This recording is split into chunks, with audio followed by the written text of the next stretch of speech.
માંડવી ખાતે કોંગ્રેસ દ્વારા ચૂંટણીલક્ષી કાર્યાલય ખુલ્લું મુકાયું.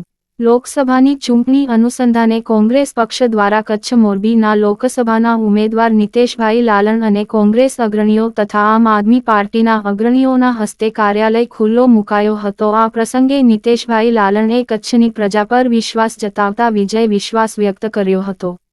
આ પ્રસંગે મહેશ્વરી સમાજના અગ્રણીઓ ભાજપમાં જોડાતા આમ આદમી પાર્ટીના શિવજીભાઈ ધેડાએ આવા તક સાધુ કહેવાતા નેતા સંબોધી કટાક્ષ કર્યો હતો. માંડવી તાલુકા કોંગ્રેસ પ્રમુખ ખેરાજભાઈ ગઢવીએ કોંગ્રેસના ભવ્ય જીતનો વિજય વિશ્વાસ વ્યક્ત કર્યો હતો. આ પ્રસંગે કોંગ્રેસ કાર્યકરો સહિત માંડવીના અગ્રણીઓ, ક્ષત્રિય સમાજના અગ્રણીઓ સાથે અન્ય સમાજના અગ્રણીઓ ઉપસ્થિત રહ્યા હતા. આજરોજ માંડવી તાલુકા અને શહેરનું સંયુક્ત મારો લોકસંપર્ક કાર્યાલય અહીંયા ઉદ્ઘાટન પ્રસંગે મારી સાથે ઉપસ્થિત કચ્છ જિલ્લાના પ્રમુખ મોટાભાઈ યજુવેન્દ્રસિંહ જાડેજા, મારા માર્ગદર્શક અને ખૂબ વરિષ્ઠ નેતા અને અનુભવી સરપંચ કહું તો પણ ખોટું નહીં એવા મારા માર્ગદર્શક વડીલ અર્જનભાઈ ભોડિયા સાહેબની વિશેષ ઉપસ્થિતિમાં તથા સમસ્ત માંડવીવાસીઓની વિશેષ ઉપસ્થિતિમાં આજે મારો લોકસંપર્ક કાર્યાલયનું ઉદ્ઘાટન કરવામાં આવ્યું છે. એ સાથે સાથે આવનાર સમયમાં હવે ચૂંટણીને જ દિવસો બાકી રહ્યા છે એટલે મને પૂરેપૂરો ભરોસે જેમ મારા 2 દિવસનો માંડવી તાલુકાનો પ્રવાસ કાર્યક્રમ હતો જે અપાર જન સમર્થન મને મળ્યું છે અને લોકોએ મને ખૂબ વિશ્વાસ આપ્યો છે કે આ વખતે સ્વાભિમાન યુદ્ધ છે અને એ સ્વાભિમાન યુદ્ધમાં અને આ કચ્છ અને ભાજપની લડાઈ છે એટલે મને પૂરો ભરોસો છે કે આ વખતની લડાઈમાં કચ્છ જીતશે, ભાજપ હારશે, એનામાં કોઈ શંકાને સ્થાન નથી અને આવનારા દિવસ કચ્છને આગળ લઈ જવાનું છે, કચ્છને દોડતું કરવાનું છે, કચ્છના જે પ્રાણ પ્રશ્નો છે એને વાંચા આપવાની છે. ત્યારે મેં બી પ્રજાને કહું જ છું કે મારાથી બનશે તમામ અથાગ પ્રયત્નો કરીશ અને તમામ ઉકેલ લાવીશું. કારણ કે આ પ્રજા અત્યારે ભાજપની ભ્રષ્ટ નીતિઓથી ત્રાહિમામ પોકારી ગઈ છે.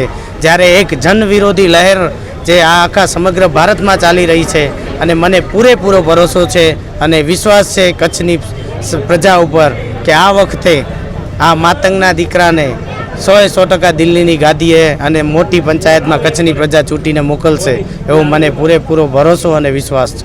સૌપ્રથમ હું તમામ મીડિયા કર્મચારીઓનો આભાર માનું છું અને એક સારામાં સારો આપે સવાલ કર્યો છે. આપ ભારત વર્ષના ઇતિહાસમાં જોઈ રહ્યા છો કે ભારતીય જનતા પાર્ટી સાથે જોડાઈ અને કયો નેતા સમાજની વાત કરી શકે છે અને કઈ સમાજ માટે કરી શકે છે. અને જે આ કહેવાતા દલિત નેતાએ, હું એને કહેવાતો દલિત નેતા કહીશ, જે બળદીઓ બન્યો, જે ભાજપનું ખેસ ધારણ કર્યું, એ ખેસ ધારણ કર્યા પછી એણે જે નિવેદન આપ્યું કે મારા તેવર નથી બદલાણા, દરેક સમાજના કામ માટે હું તૈયાર રહીશ. તો અત્યારે ક્ષત્રિય સમાજ નહીં, ભારત વર્ષની મા બેન દીકરીઓ ઉપર જે ટિપ્પણી થઈ છે તો હું એ નેતાને આહવાન કરું છું કે કાલે એને વિરોધ કરે રૂપાલાનો અને ભાજપનો વિરોધ કરે. હું એની સાથે સહમત છું. મહેશ્વરી સમાજ, તમામ મહેશ્વરી સમાજ ઉમેદવાર નીતેશભાઈ લાલણ સાથે જ છે કારણ કે એક તો ધર્મગુરુ છે જ, સાથે ક્ષત્રિય સમાજના રાજગુરુ પણ છે.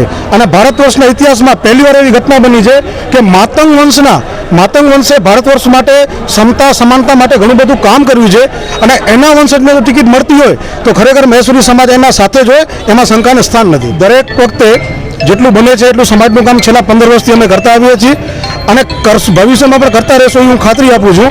અને આ વખતે આમ આદમી પાર્ટી અને કોંગ્રેસની ગઠબંધનની સરકાર ભાજપને અહીંયાથી કચ્છમાંથી ખસેડશે એ નક્કી છે. જો અત્યારે કોંગ્રેસ તરફી માહોલ બની રહ્યો છે, આવી કોઈ ભાજપે કલ્પના નહીં કરી હોય કે આવું ઓચિતું માહોલ કોંગ્રેસ તરફી બનશે. અમને શ્રદ્ધા અને આ વિશ્વાસ છે કે આ લોકો જે ભાજપના જે શાસનમાં આજે કુશાસન થયું, માંડવીની પ્રજાએ ભોગવી, દેશની પ્રજાએ ભોગવ્યો છે. એટલે અમે એવું નિશ્ચિત છે કે આ વખતે કોંગ્રેસના ઉમેદવાર છે, કોંગ્રેસ જીતે એવું અમને પૂરો વિશ્વાસ અને ભરોસો છે. ચૂંટણી પ્રચારમાં ઇન્ડિયા ગઠબંધનમાંથી કોંગ્રેસને અત્યારે ઉમેદવારીનો મળ્યો છે મોકો અને અમારા નીતેશભાઈ લાલણ કોંગ્રેસના યુવા ઉમેદવાર 30 વર્ષની નાની ઉંમરમાં એમને ઉમેદવારી માટેનો જે મળ્યો છે મોકો એના માટે જ અહીં છે. અને અમારા જે પ્રશ્નો હતા કોંગ્રેસના અત્યારે વચનો છે જ.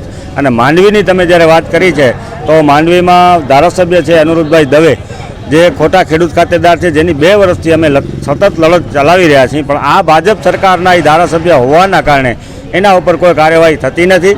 એના માટે અમારા જો આ ઇન્ડિયા ગઠબંધન જીતે છે અને અમારા સાંસદ બને છે તો એવા પ્રશ્નો માટે પણ ખૂબ સારો અમને મળશે. એના સિવાય અમારા પાણીના પ્રશ્નો હોય, બાબાવાડીની અંદર આવેલા તળાવ ભરાઈ જતા હોય, ત્યાં ગટરથી તળાવ ભરાતા હોય કે બાગ બગીચાના હોય કે પુલના હોય, એવા ઘણા બધા પ્રશ્નો અમે અવારનવાર ઉપાડ્યા છે. અમે ત્યાં જે આપણા સ્મશાન છે એની બાજુમાં આવેલું શૌચાલય બનાવેલું છે, શૌચાલયની અંદર પણ નગરપાલિકાના કર્મચારીઓને રાખી અને પોતે પૈસા ઉઘરાવતા લોકો વિશે પણ અમે રજૂઆતો કરેલી છે કે આ દુરુપયોગ કરી રહ્યા છો તમે નગરપાલિકાના કર્મચારી દ્વારા તમે પર્સનલી તમારા પૈસા ઉઘરાવીને રાખી રહ્યા છો. એટલે એવા ઘણા બધા પ્રશ્નો, મસ્કાની અહીંયા કોળાઈ પુલની મસ્કામાં જમીનો બેસાડી દીધી હોય, અન્ય હમણાં નવા એક ખોટા ખેડૂત ખાતેદાર બન્યા છે એના પ્રશ્નો હોય.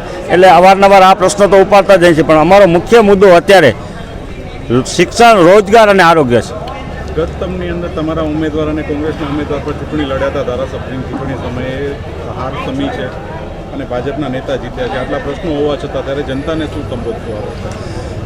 અમે હાર ખમ્યા પછી પણ અમારા ધારાસભ્ય ઉમેદવાર, વિધાનસભાના જે ઉમેદવાર હતા કૈલાસદાન ગઢવી, એના બીજા જ દિવસથી અત્યારે આજ દિવસ સુધી સતત લોકોના પ્રશ્નોને વાચા આપે છે, લોકોની વચ્ચે રહે છે.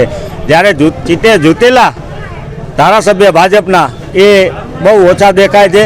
ક્યાંક ને ક્યાંક નાના મોટા કોઈક ધાર્મિક પ્રસંગો હોય એવા પ્રસંગો, કારણ કે એ ધાર્મિક મુદ્દાઓ પર રાજનીતિ ચલાવતી આ ભાજપ સરકાર માત્ર ને માત્ર ધાર્મિક અને જ્ઞાતિ જાતિના ભેદભાવો કરાવી એની વચ્ચે મનસ્ય ફેલાવી અને સત્તામાં આવતી હોય છે. ત્યારે એમની જેમ માત્ર ને માત્ર ક્યાંક દેખાડો માટે, ફોટા પડાવવા માટે નથી જતા. અમારા હારેલા ઉમેદવાર પણ આજની તારીખમાં સતત પ્રજા વચ્ચે છે.